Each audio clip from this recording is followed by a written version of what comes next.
అందరికీ నమస్కారాలు.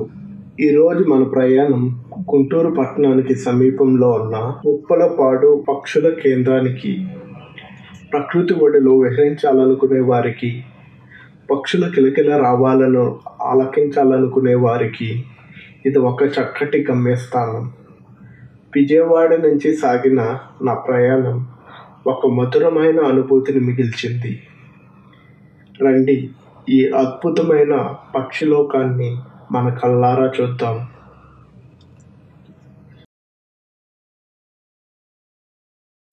ఇక్కడ కార్స్, బైక్స్ నిలపడానికి తగిన వసతి ఉంది. టికెట్లు తీసుకుని లోపలికి వెళ్దాం. ఇవి నేను వెళ్ళినప్పటి రుసుము.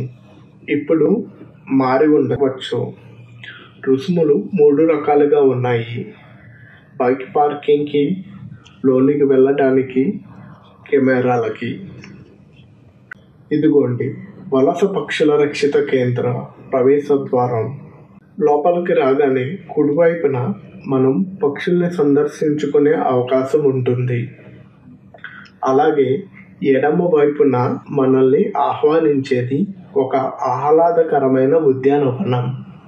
ముఖ్యంగా పిల్లలు ఇక్కడ ఆడుకోవడానికి అవసరమైన ఆట వస్తువులు ఉన్నాయి. కుటుంబ సమేతంగా వచ్చేవారికి ఇది ఒక గొప్ప సౌలభ్యం. పిల్లలు ఆడుకుంటుండగా పెద్దల పక్షులను వీక్షించవచ్చు. పిల్లల ఆట స్థలం దాటిన తర్వాత కాస్త ముందుకు వెళ్తే అల్పాహారానికి ఒక చిన్న భవనం కనిపిస్తుంది. అలాగే పక్షులను వీక్షించడానికి సౌకర్యవంతమైన బెంచీలు అక్కడక్కడ ఏర్పాటు చేశారు. ఈ ప్రాంతంలో ప్రధాన ఆకర్షణగా నిలిచేది ఈ ఎల్ ఆకారపు నిర్మాణం. ఇక్కడ కూర్చుని చెరువు చుట్టూ ఉన్న పక్షులను వీక్షించవచ్చు. ఈ నిర్మాణం పక్షుల అలజడిని తగ్గించి వాటిని ప్రశాంతంగా చూడటానికి వీలు కల్పిస్తుంది. ఇక్కడ పక్షులు మనకు దగ్గరగా కనిపించకపోవచ్చు, కాబట్టి వాటిని మరింత స్పష్టంగా దగ్గరగా చూడటానికి బైనాక్యులర్స్ తీసుకురావడం చాలా మంచి ఆలోచన. ఒక పక్షి ప్రేమికుడికి బైనాక్యులర్స్ ఒక ముఖ్యమైన సాధనం. ఈ దృశ్యాన్ని ఒకసారి చూడండి. ఈ పక్షులు ఎంత విశాలంగా ఉన్నాయో గమనించవచ్చు. ప్రవేశ ద్వారం నుంచి కుడివైపు ప్రాంతాన్ని ఎడమ వైపుకి మొత్తం చూపిస్తున్నాను. ఈ ఉప్పలపాడు వలస పక్షుల కేంద్రం కొన్ని వందల పక్షులకి మాత్రమే ఆశ్రయం కాకుండా ఇక్కడ మనం వేల పక్షులను చూడవచ్చు. ఈ విశాలమైన జలాశయం పక్షుల కిలకిల రావాలతో ఒక పండుగలా కలకల్లాడుతుంది. ఈ అద్భుతమైన దృశ్యం మన మనసులకి ఎంతో ప్రశాంతతను, ఆనందాన్ని ఇస్తుంది. ఈ పక్షులు కేవలం మన దేశానికి చెందినవి కావు. ఇవి భూమండలం నలుమూలల నుండి, మంచు ప్రాంతాల నుండి వేలాది మైళ్ళు దూర ప్రయాణించి ఇక్కడికి వస్తాయి. వాటి ప్రయాణం ఎంతో సాహసంతో కూడుకున్నది. అవి దేశాల సరిహద్దులు దాటి, సముద్రాలు, పర్వతాలు దాటి ఇక్కడికి చేరుకోవడం ఎంతో ఆశ్చర్యాన్ని కలిగిస్తుంది. ఈ ప్రయాణ గాథ వింటుంటే మనకు గూస్బంప్స్ వస్తాయి. ఒకసారి ఆలోచించండి, వాటి జ్ఞాపక శక్తి, వాటి దృఢత్వం ఎంత గొప్పదో. ఎన్నో సంవత్సరాల తర్వాత కూడా అవి తిరిగి అవే ప్రాంతాలకు వస్తాయి. ఇక్కడ వాటికి అవసరమైన ఆహారం, వాతావరణ అనుకూలత దొరకడమే ఈ పక్షులు తిరిగి రావడానికి ప్రధాన కారణం. ఈ అద్భుతమైన వలస ప్రయాణం పక్షులకే కాదు, మనకు ఎన్నో విషయాలు నేర్పిస్తుంది. ప్రకృతిలో వాటి సహజ సిద్ధమైన జీవన విధానాన్ని చూసి మనం నేర్చుకోవాల్సినవి ఎన్నో ఉన్నాయి.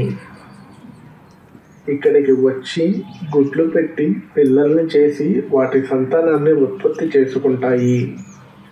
చుట్టుపక్కల 100 కిలోమీటర్ల లోపు వేటకి వెళ్తాయి.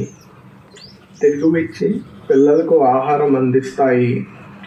పిల్లలు వయసుకు రాగానే వాటిని విడిచి వేరు ప్రాంతాలకు వలస వెళ్తాయి. ఇదిగోండి, చెట్ల మీద గూళ్ళు కట్టుకున్న పక్షులు తమ బిడ్డలకు ఆహారం తీసుకువచ్చి తినిపిస్తున్న ఆ తల్లి పక్షులను చూస్తుంటే మనసుకు ఎంత ఆనందంగా ఉందో చూడండి. ఆకాశాన్ని నిలిపి చిత్రించినట్టుగా ఆ పక్షులు చెట్ల కొమ్మలపై ఎంత ప్రశాంతంగా వాలాయో. కొన్ని పక్షులు నీటిపై నెమ్మదిగా తేలుతున్నాయి. వాటి కదలికలు ఎంతో మంత్రముగ్ధులను చేసేలా ఉన్నాయి. ఇక్కడ నేను ఒక ఆసక్తికరమైన విషయాన్ని గమనించాను. ఒక పక్షి తన భాగస్వామి గొంతులో తన ముక్కును లోతుగా ఉంచుతూ కనిపించింది. ఇది అవి ప్రేమను వ్యక్తపరిచే విధానం కావచ్చు, లేదా ఆహారాన్ని పంచుకునే విషయం అయి ఉండొచ్చు. ప్రకృతిలో ఇలాంటి వింతైన విషయాలు ఎన్నో ఉంటాయి.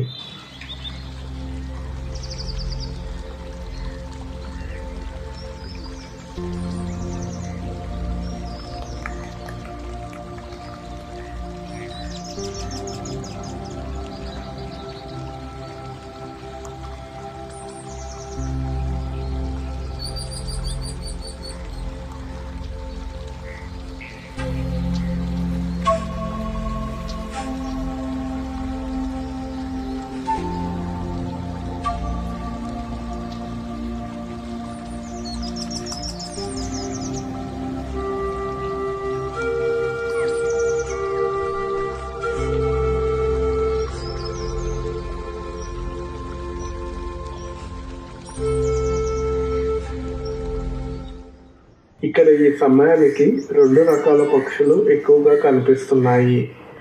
ఈ పక్షులు ఫాల్కాన్ ప్రింటెడ్ స్టాక్ జాతికి చెందినవి. అయితే ఈ పక్షులు సైబీరియా, ఆస్ట్రేలియా నుంచి వలస వచ్చాయి.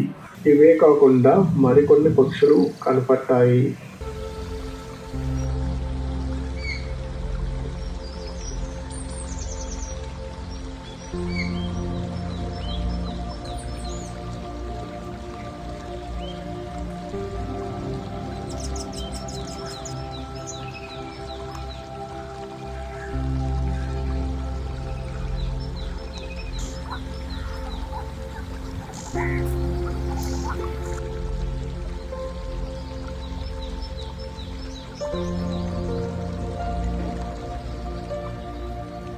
ఈ సంరక్షణ కేంద్ర నిర్వాహకులు పక్షులకు కృత్రిమమైన చెట్లు, నివాస స్థలాలను ఏర్పాటు చేశారు. దీనివల్ల వాటిని ఆశ్రయం దొరకటమే కాకుండా వాటి సంఖ్య కూడా వృద్ధి చెందుతుంది. అలాగే ఇక్కడ ఉన్న బోర్డులపై వివిధ పక్షుల వివరాలు చాలా చక్కగా వివరించబడ్డాయి. వీటిని చూసి మనం ఆ పక్షుల గురించి తెలుసుకోవచ్చు. ఆ పక్షులు ఎక్కడి నుంచి వచ్చాయి, ఎన్ని గుడ్లు పెడతాయి, ఎంత కాలంలో పిల్లలు చేస్తాయి, ఏ ఆహారం తింటాయి, ఇలా పలు రకాల వివరాలను తెలుసుకోవచ్చు. ఉప్పలపాడు వలస పక్షుల రక్షిత కేంద్రం కేవలం పక్షుల కోసం మాత్రమే కాదు, అవి బ్రతికేందుకు కృషి చేస్తున్న సిబ్బందికి, నిర్వాహకులకు, ఈ పక్షులను తమ ఇంటి పక్షులుగా చూసుకుంటున్న స్థానిక గ్రామ ప్రజలకు మనం మన కృతజ్ఞతలు తెలియజేయాలి. ఈ ప్రదేశం నిజంగా ఒక గొప్ప వరం. ప్రకృతిని ప్రేమించే ప్రతి ఒక్కరూ ఈ ప్రాంతాన్ని తప్పక సందర్శించాలి.